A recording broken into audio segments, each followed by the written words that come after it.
Welcome back to another episode of What Should I Get Pierced? My name is Scott Wilkinson. I'm a professional body piercer and have been since 1994. Now on this show, what we're going to do is we're going to look at 6 people's faces and their ears. I'm going to tell you what would be great possibilities for piercings for them and ultimately what I think would look best.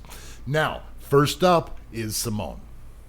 Now, right away, you're seeing that there is a septum piercing, pretty fresh septum, and congratulations on getting your start on piercings here.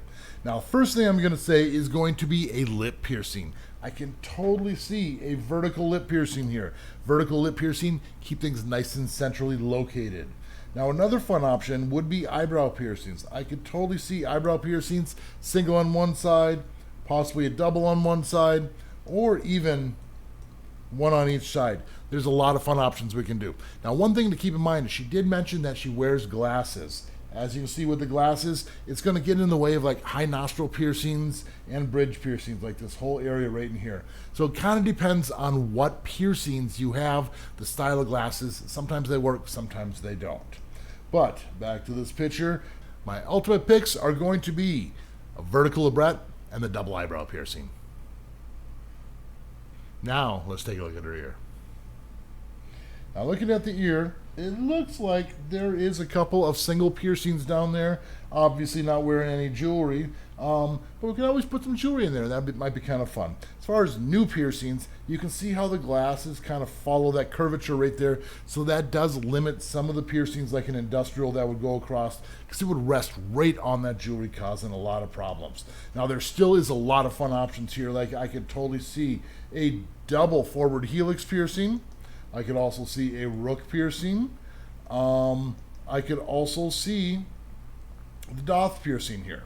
Now, another thing we need to keep in mind, she did mention that she does wear a hearing aid, and a lot of times the hearing aids kind of run in that back area, so a lot of the helix area things don't work real well, and sometimes the doth piercing will interfere with it too. If it doesn't touch it, it won't cause problems, but you got to keep in mind it swells up and it might be a problem during the healing process. But it's always a possibility. And that being said, another thing you need to watch out for is going to be the tragus piercing, especially if the hearing aid's going in there. Now, on the other hand, if we were to do a conch, you can see there's plenty of room for a cluster, a lot of fun jewelry, even wearing the ring all the way around once it's completely healed up. But keep in mind the placement has to be right to wear those glasses. Now, as far as my ultimate picks here, I'm going to say the double forward helix and the conch piercing.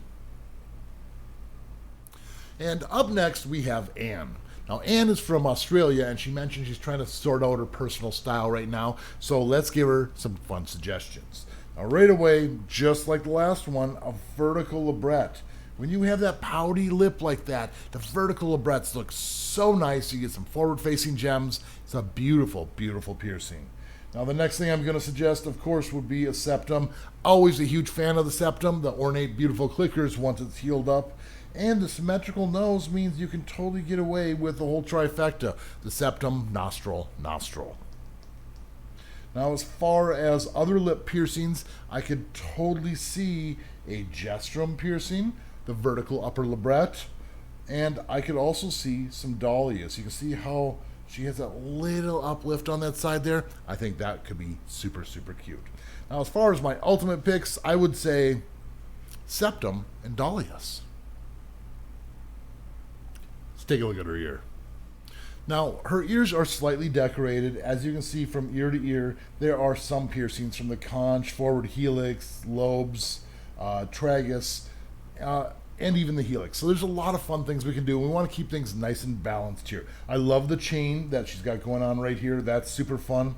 The tragus, the tight little ring in there, I love that as well.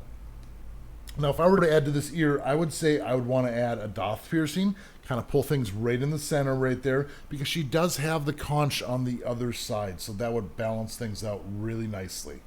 And I do have plans for that other conch as well.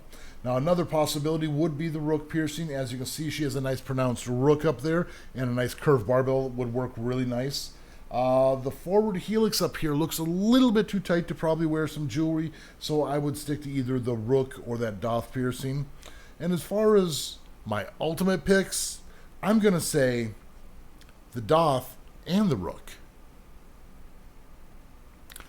Now, looking at her other ear, you can see that there is that conch piercing right up here, and I was saying I wanted to add more. It does look a little high up, which is perfectly planned out for a second conch piercing. Just imagine that second conch piercing, and once it's all healed up, the double rings going all the way around. Super epic look.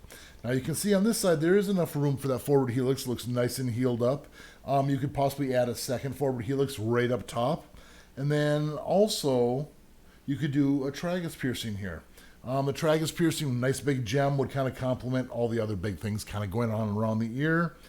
And as far as my ultimate picks, definitely the second conch piercing and the tragus. All right, and up next we have Justin. Now, Justin is no stranger to the needle. As you can see, you're seeing lip piercings all the way across the bottom, kind of the trifecta of lip piercings, pretty rad. There's also a Medusa up there and the septum piercing. Now, as far as adding more, I don't know if I would necessarily add more. The look is pretty epic.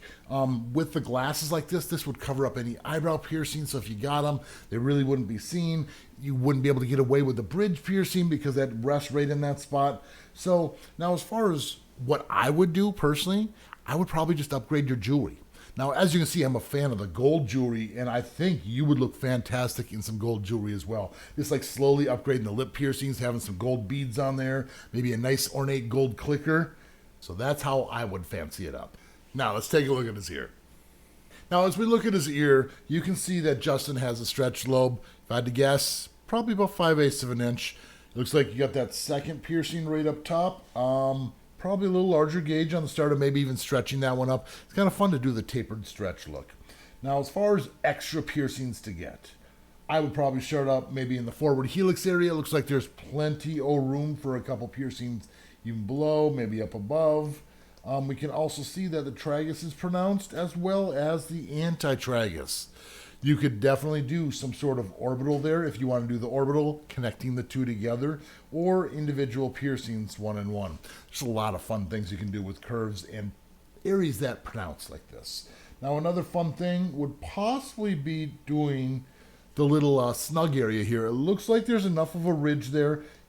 There might not be, I'd have to see it in person, but snug is a fun option. And you can see that the helix area all the way down has plenty of room for large gems and lots of fun options. But as far as my ultimate pick here, I'm going to say an anti-tragus and 3 helix. The next person is Shea, and Shea is from South Africa. Now, Shea was also wondering about suggestions for like color themes. And it's something I haven't really talked about a whole lot here, but you can see she has blue hair, kind of like almost like greenish blue eyes.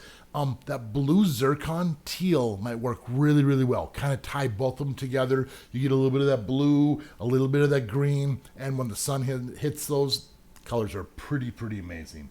Now, you could anodize the ring on the side of her lip and get that kind of tealish color. You could always add in a gem inside there and have that blue zircon gem.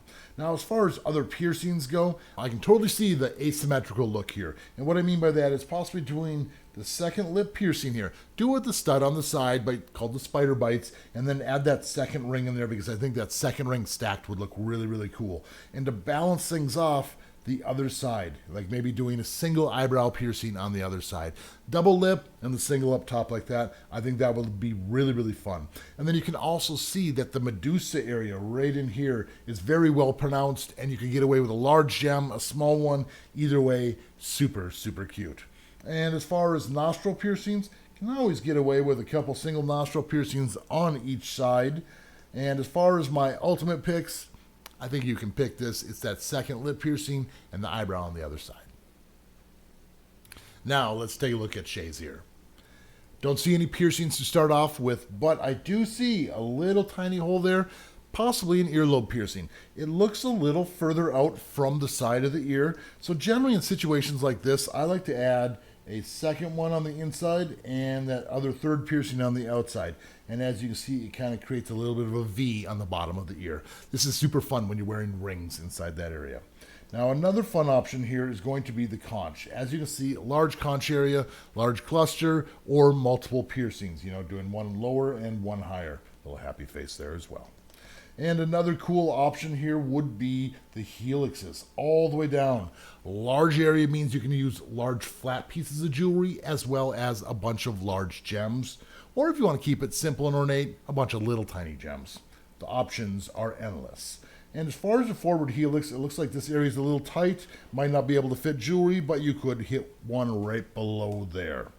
As far as the doff, super important to see this here. You can see how there's not a real pronounced ridge. A lot of times these cause doff piercings to reject out. You don't always see a real good example of that. So if there's a solid ridge, you can do it. But if it's real flat, be careful and wary of these. Now, as far as my ultimate picks, I'm going to say the 2 extra earlobe piercings, a low forward helix, and a single helix. So Jessica is going to be the next person we're looking at. And Jessica mentioned that she does work in government, so she can't have any facial piercings. So she's mainly looking at decorating up her ears. But let me explain what Jessica can get on her face. Now, one of the fun things we can do with facial piercings that are hidden is a septum piercing. And if she got a septum piercing, you can see how a circular barbell, if she pierced it, she's going to be able to flip that up inside her nose and keep it completely hidden so she can keep this during work. Once everything's all healed up, change to a super ornate, super fancy, and express yourself the way you want to.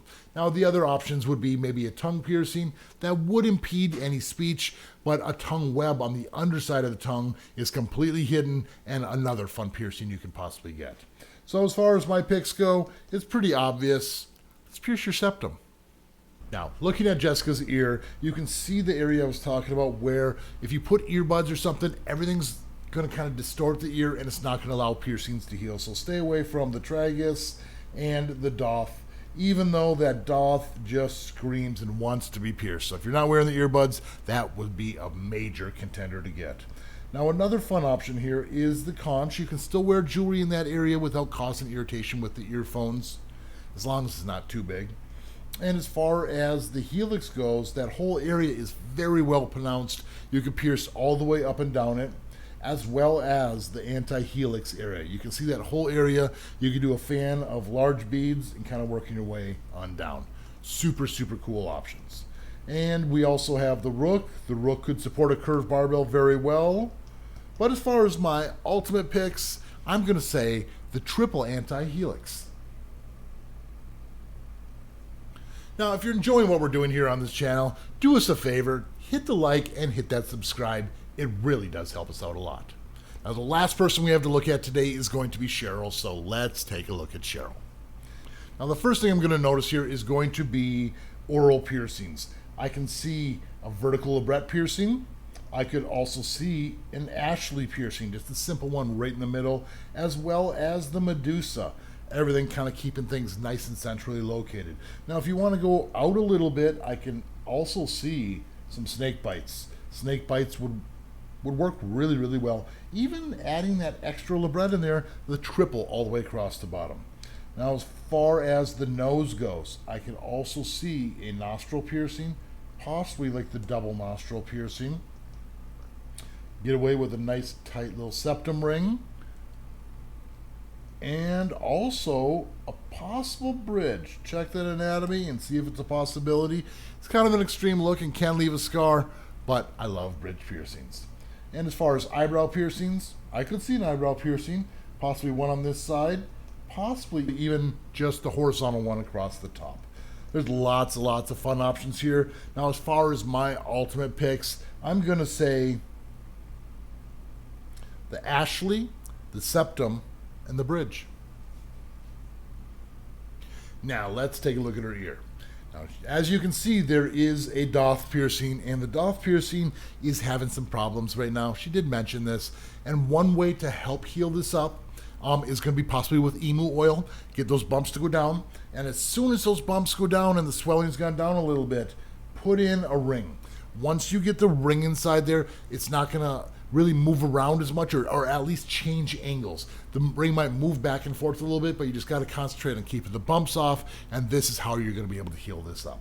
Now, as far as adding other piercings, if you're able to heal up your doff, I could totally see a tragus piercing right in there, but as you can see right now, it's probably going to interfere with that bead, so get that to heal up a little bit, and then possibly the tragus. We could also do a conch piercing, and also that anti-helix is nice and pronounced, stands out, and could also use a few piercings, as well as the helix all the way down. So there are some fun curves to work with here. As far as my ultimate picks, I'm going to say double anti-helix and double helix. Another episode in the books. I love doing this. I look forward to it every week. Now, if you enjoy my channel, make sure you hit the subscribe, make sure you hit the like, and of course, keep putting holes in your body. We'll see you all in the next video.